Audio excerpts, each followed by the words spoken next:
Welcome to EagleAir TV. I'm Sam Krause. And I'm Noah McWhorter. Welcome to the first broadcast of the new school year. As the new school year begins, there are many new opportunities to learn about those around us. That means it's time for our first teacher feature. Sam Krause has more. With the 2017-2018 school year in full swing, both teachers and students alike are back to teaching and learning at Nixa High School. Science teacher Angela Hefley says that her love of biology in Nixa schools is the reason that she comes back every year.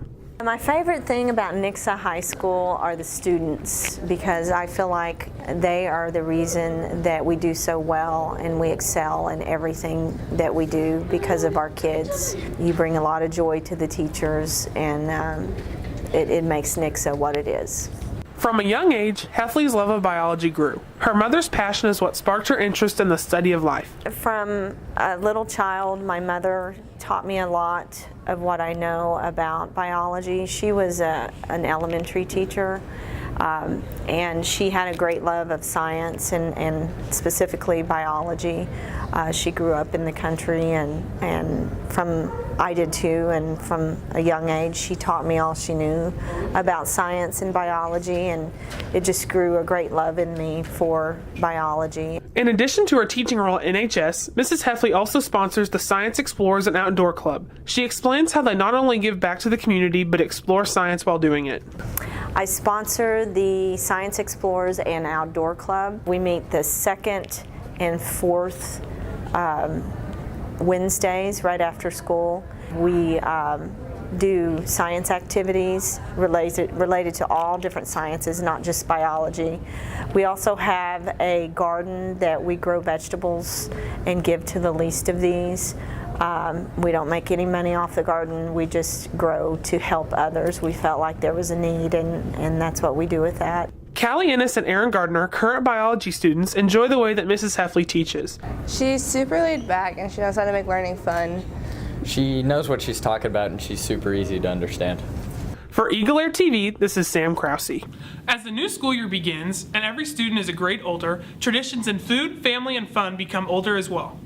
Mexicanville, just north of Nixa, turned 66 years old this year, further cementing itself as the Springfield area's go-to Mexican joint. We reached out to the owner for a little history. For 66 years now, Mexicanville has been providing Nixa high schoolers and Springfieldian food connoisseurs alike with popular eats well known in the area. Being the Springfield area's first taste of Mexican food, the restaurant shares many stories with the families and friends who regularly visit it.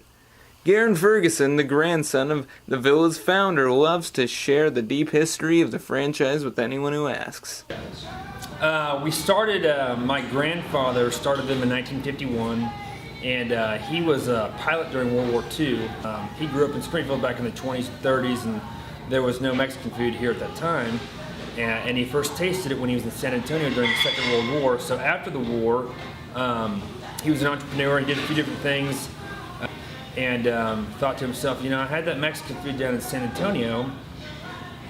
I wonder if the people of Springfield would like that. So he started dabbling in Mexican food, and didn't really know what he was doing. You know, kind of had to learn through the school of hard knocks. And finally, he went back to San Antonio, and he became friends with a guy named Mike down there during the Second World War, and convinced Mike to move to Springfield and teach him how to make Mexican food the traditional way. So Mike moved up to Springfield in the mid-50s.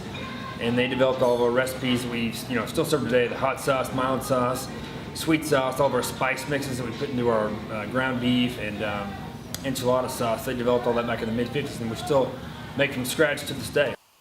We reporters at EagleAir TV went to the villa ourselves to see just exactly what all the hoopla was about. The feast featured chips and Mexicanville's signature mild, hot, and sweet sauces. We got to try their burrito enchilada style as well as their quesadilla, both of which are commonly requested menu items. The synopsis for us was that the food was excellent and lives up to its reputation. Be sure to stop by Mexican Villa and try for yourself. Signing off for EagleAir, this is Noah McWhorter. Thanks, Noah. BMX has recently become a very popular activity among Nixa teens, especially at Nixa High School. Jada Ulrich takes us in for a closer look of the BMX community in Nixa and how they're trying to raise awareness for a place of their own.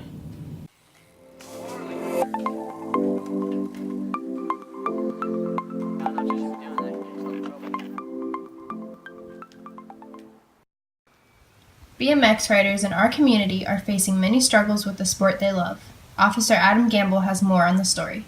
They are frowned upon. It's kind of sad because I think when somebody doesn't understand somebody's passion for something, they get butthurt and they don't want to open their mind to view other sources of activity. Unfortunately, others set the tone for behaviors. So you have a good bunch of kids and then you have a bad bunch of kids. The bad bunch of kids obviously ruin it for the good ones. So maybe the business owners have had some negative contacts with the bad ones and they've been treated like crap.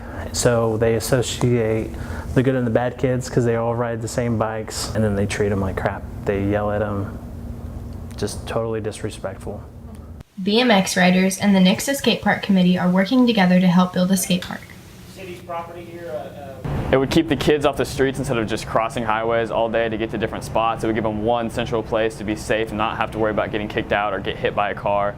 And a lot of kids around here, they can't go, ride their bikes up to Springfield, or maybe they try and that's unsafe. So if we had a skate park here, it would just be safer and more convenient for everybody. Treat us with the respect that you wish to be treated with. Just because we don't play football and we're not on a field doesn't mean we're not doing our thing, having fun with our own sport. It's just a little bit different. You can help raise awareness for the Nixa Skate Park by attending meetings and events hosted by the Nixa Skate Park Committee. This is Jada Ulrich signing off for EagleAir TV. It sure would be great to see the BMXers be able to establish themselves in Nixa. Now we're on to Eli Caulfield and Hannah McCauley for our Q&A segment. Star Wars or Star Trek? I have to go with Star Wars.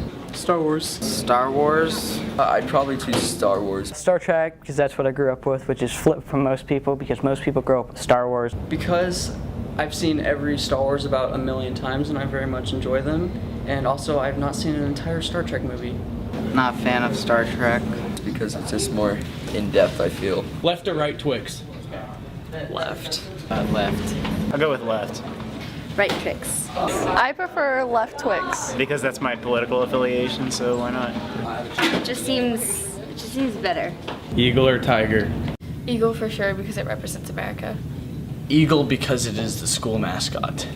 Eagle because it represents freedom in America. I gotta go with Eagle because we're the Nixa Eagles. Eagle because the Nixa Eagles. Thanks, guys. Now we head on over to the announcement segment with Liam Perkins and Sophia Stowe.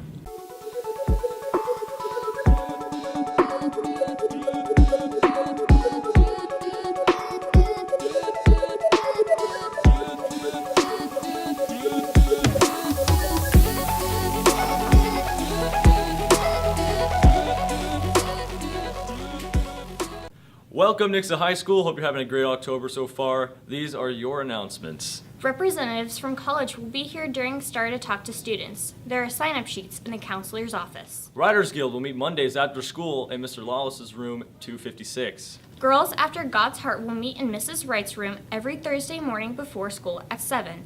Girls are welcome to come for food and fellowship. The PSAT, or the NMSQT, will be offered at the high school on October 11th. Visit the Counseling Center for more information. On Friday, October 6th, Drury University's Hammond School of Architecture will host their annual Drury Architectural Day event.